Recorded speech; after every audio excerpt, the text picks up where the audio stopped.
Kia ora everyone, Nick here from Kiwi iPad Rental. I'm just going to show you how to put together these iPad kiosks. They will come to you in a box like this. There are some written instructions which are actually pretty easy to follow, but I'm just going to show you how to do it anyway. Okay, so inside the box there are 3 boxes. There is a box with your screws, etc., which we'll put here. You've got this thing here, which is your post, and you've got a base plate, which is in this box here. Pull out for you. And also we have this box here, which is labelled, and this has got the iPad case in it. First thing you got to do when you get all your stuff out is in the little screw box you'll find this little white thing, and this is to cover the cable. Sorry.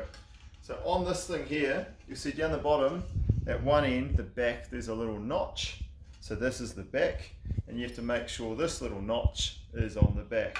So you just slide that on like that, and we'll show you more what to do with that later.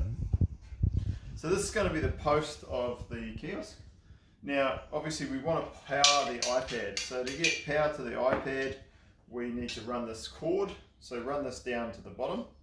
Now use the USB end first and just feed it down there. It can be a bit wiggly, so it might take a few seconds.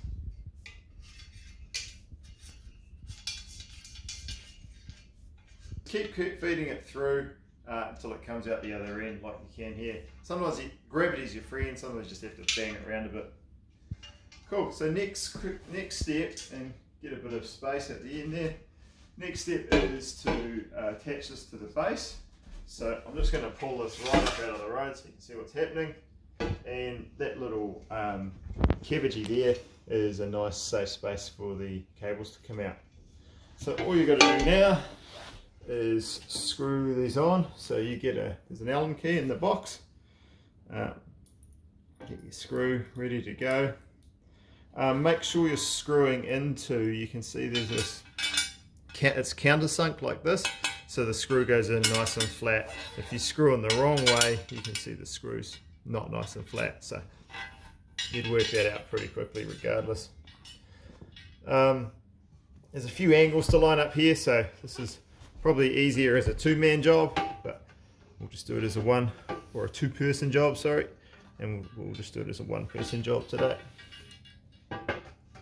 And screw that in like that.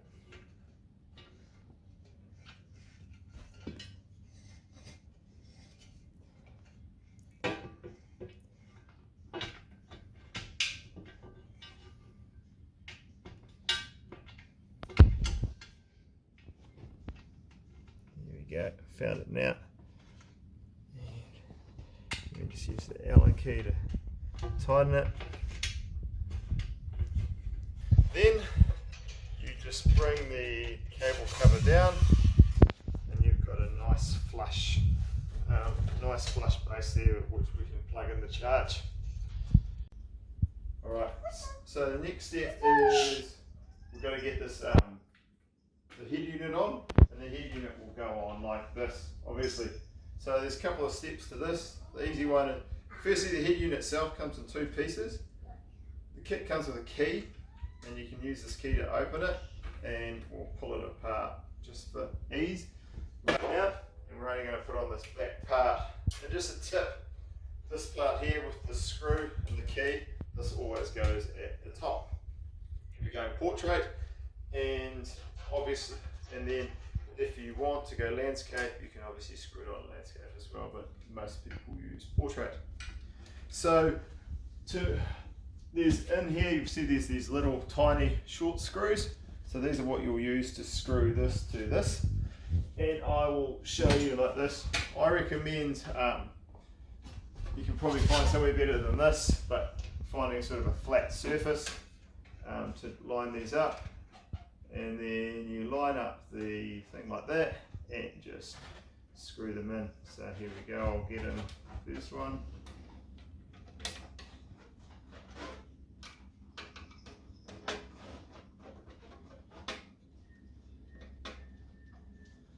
There's one there like that, and yeah, I've got that done.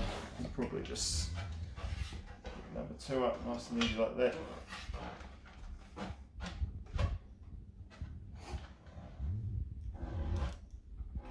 And I'm just going to screw in the second screw now. So make sure they're in nice and tight and nice and flush. And obviously you would put in the other 2 as well. Cool, so next step is, we're nearly there, next step is putting the iPad. So it's going to go in here and then we'll put a cover on it. But first things first is you probably want to get it charging. So out the top of the thing, we should have some cable like that left over. So let's just loop the cable around. There's a little groove just in there. That's where it'll go in. And plug your iPad in. And there we go. You can actually get rid of a bit of a slack there. And then it sort of sits in between these little rollers here. It is quite snug, so you do have to give it a good thing. And you can actually see, you can adjust it side to side a little bit on the rollers to make sure we're all nicely lined up. So that's your iPad sitting there, the cable's gone in, you're good to go now really. Now it's time to, you've got the top unit, and one thing, just keep an eye out, we've got this little rubber cover, this can pop out, so just check in your box or something like that if that rubber pops out. It doesn't, it's not the end of the world anyway, but yeah, it just sits there like this. When you're going to attach the face unit, the way to do it is from the bottom. So there's some little hooks under here which you'll just kind of feel. They'll hook under there, and then you sort of hook over the top like that, and you've got the thing on. You can then control the iPad using your button there. And then finally, to keep things nice and secure, you've got your key here. Then you can lock the unit here. And now it's secure. No one can take it, and the iPad is good to go. And once you get to here, your iPad's good to go. One little other thing here is, you see I've got a fair bit of loose wire cabling here. So just do a bit of, bring that round and then just put any loose cabling down the bottom to make things nice and tidy, and then you're all good to go. You can adjust the angle here and tighten it with Allen keys if you want to as well, but about 45 degrees, pretty standard.